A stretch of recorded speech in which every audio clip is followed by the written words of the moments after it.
Yo, what's going on, guys? Besides information for week one, let's review the first game. 31-10, the Buffalo Bills stomped the Los Angeles Rams.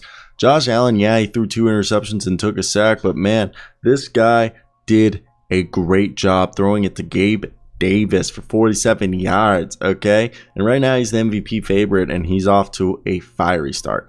Now, Matthew Stafford, if he's fully healthy, I mean, he kind of had a miscommunication on his first interception, and then on his second interception, Stafford tried to dial up, a connection with Cooper Kupp on a no-look three-quarters arm angle, but Stafford was, high and off target right there.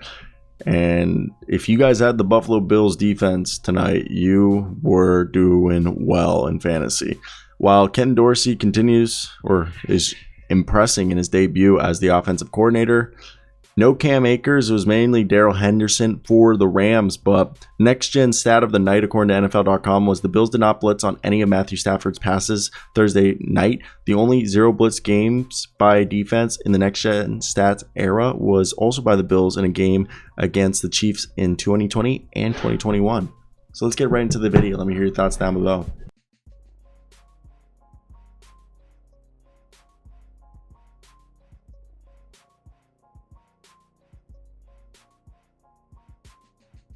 Yo, what's going on, guys? This is the first of my NFL debrief. Just quick update before each week starts. We're going to do it today, Thursday, September 8th. It's 5:11 Central Time, so 6:11.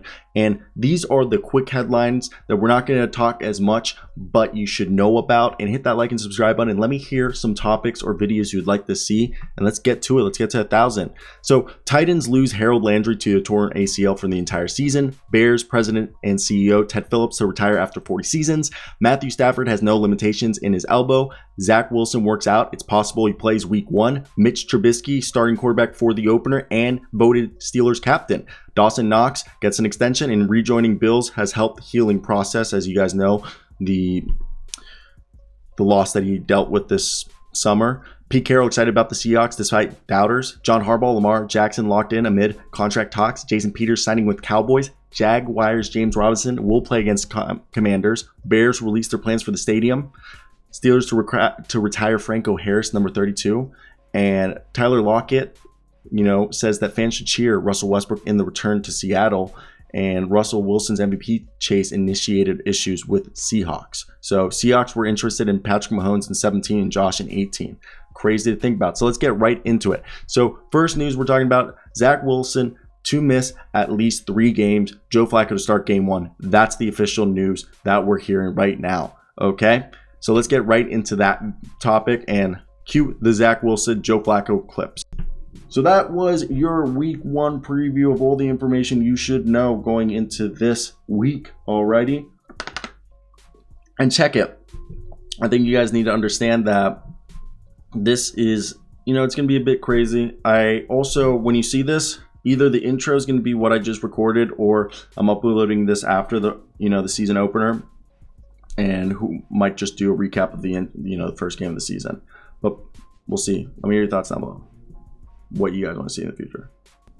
Sean McVay and Les Snead signed extension with the Rams through 2026, which is, interesting because they were able to, it was crazy. In early May, they found out that Aaron Donald sent a letter to the Rams saying he wanted to retire.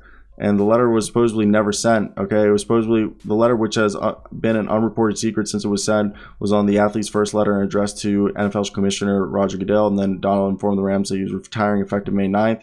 It came with instructions to send it to the league office. The letter, however, was never sent. By that point in May, they were supposedly in contract talks. So I don't even know, but you know what? They kept Aaron Donald, and I don't believe that he was going to retire ever. I think he was doing his leverage to get paid.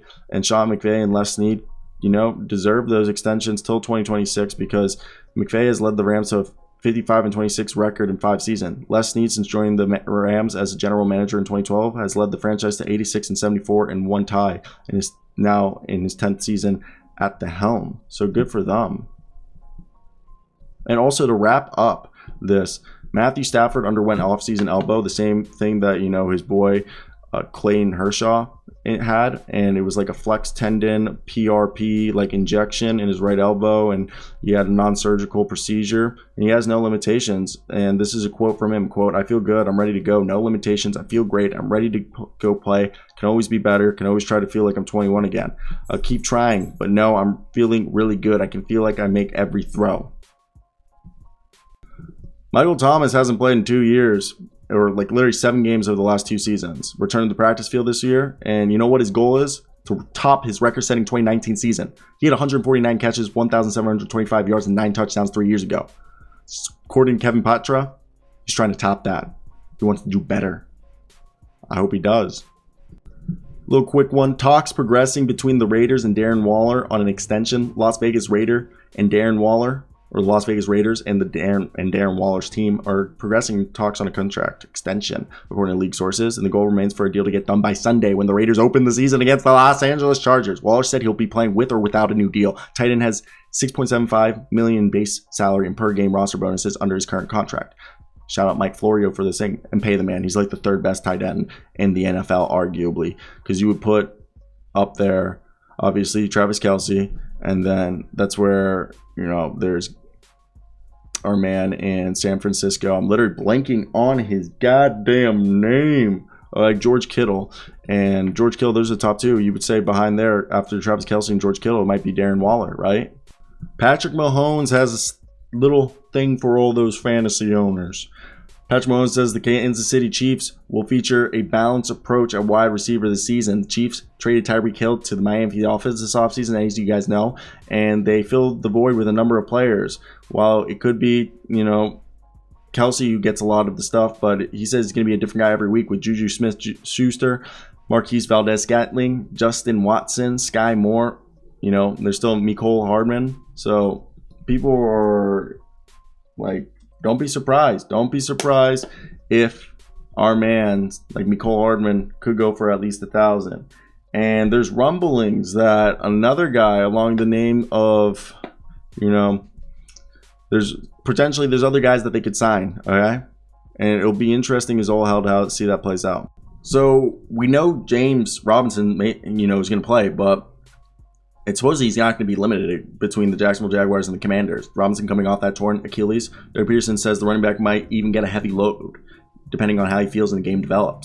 And the quote is, I think we got into the football game. I've been in situations like this too, where you want to go in and you want to control the pace of the play with a guy like James. At the same time, if he's feeling good and there hasn't been any setbacks or anything, then you just go and you just roll with it. I think he's back. He's practiced these last few weeks. He's looked really good. I'm excited to watch him, said Peterson. Now, it'll be interesting to see how that goes down. So we know James Robinson, is going to play, but it's supposedly he's not going to be limited between the Jacksonville Jaguars and the Commanders. Robinson coming off that torn Achilles. Doug Peterson says the running back might even get a heavy load, depending on how he feels and the game develops. And the quote is I think we got into the football game. I've been in situations like this too, where you want to go in and you want to control the pace of the play with a guy like James. At the same time, if he's feeling good and there hasn't been any setbacks or anything, then you just go and you just roll with it. I think he's back. He's practiced these last few weeks. He's looked really good. I'm excited to watch him, said Peterson.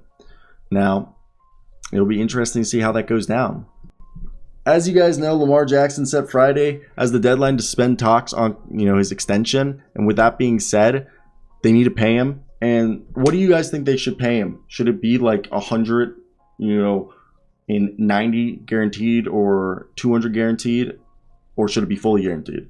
Some people are saying he should get that like 170, 190 guaranteed that Kyler Murray got and like Russell Wilson. While others should say he should get the fully guaranteed. He's a fucking MVP. Pay the man. Baltimore Ravens. You know me from the 410. Well, I lived there for 11 years. Emmanuel Sanders retires after 12 seasons. TV job awaits him. So, he closed out his career with 13 starts for the Bills last year. Super Bowl champ. So, quick little, we're going to do 1 minute on each topic. Zach Wilson missing the first 3 games due to that arthroscopic knee surgery that he has. So, Joe Flacco will face off against his former team. And this team has hella weapons. Garrett Wilson, okay? They still have Davis, who they brought in last year in free agency. And this team still has Mims. And I think the receiving corp is loaded. They have CJ Uzma, who they brought in from the Cincinnati Bengals. So on the whole, Elijah Moore, Corey Davis, Garrett Wilson, and Denzel Mims with Tyler Conkel and CJ Uzma are going to tear it down. And Jeremy Ruckett could make some noise, but I think that'll help Joe Flacco, especially Joe Flacco's always been good with a solid run game. I think Breece Hall and Michael Carter can do it. They just need a good line in front of them. And yeah, so it'll be funny because Joe Flacco is going to be facing off against the Baltimore Ravens.